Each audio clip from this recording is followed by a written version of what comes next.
Bonjour à tous. On n'a qu'à dire que cette sphère, c'est notre corps.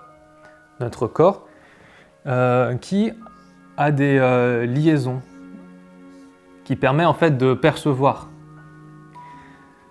Par exemple, on peut dire que ce sont des sens. Quand vous touchez, quand vous voyez et quand vous entendez, eh ben, ça permet de percevoir ce qu'on appelle la réalité.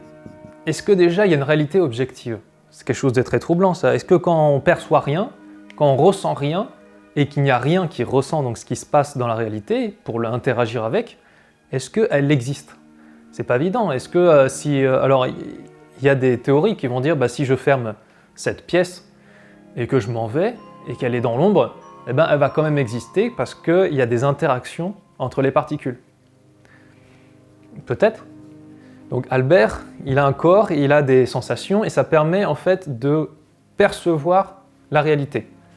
Albert, il connaît peut-être Henrietta. Au fond de nous, peut-être qu'on ne s'identifie pas à ce qu'on entend, à ce qu'on perçoit, à notre corps. Il y a toujours quand même une partie de nous qui est ce que j'ai appelé la lueur, qui serait peut-être là. Voilà. On va dire, c'est un peu comme le noyau dans le cocon.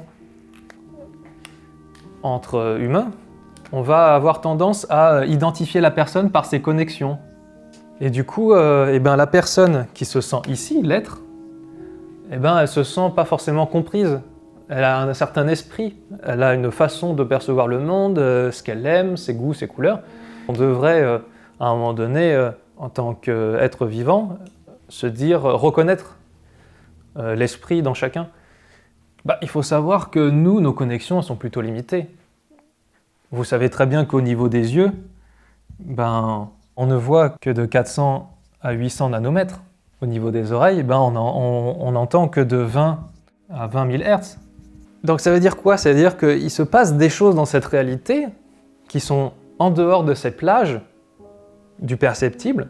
Par exemple, vous ne voyez pas le Wi-Fi. Le Wi-Fi, c'est une onde électromagnétique.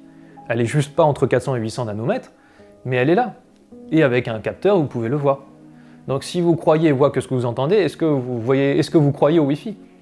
Est-ce que vous croyez à votre téléphone? Alors vous voyez le téléphone, mais est-ce que vous croyez au fait qu'il soit connecté à un réseau? Et pourtant, voilà, vous ne le percevez pas par ces sens-là, en tout cas. Peut-être par d'autres pour certains. Mais ça, c'est un autre sujet.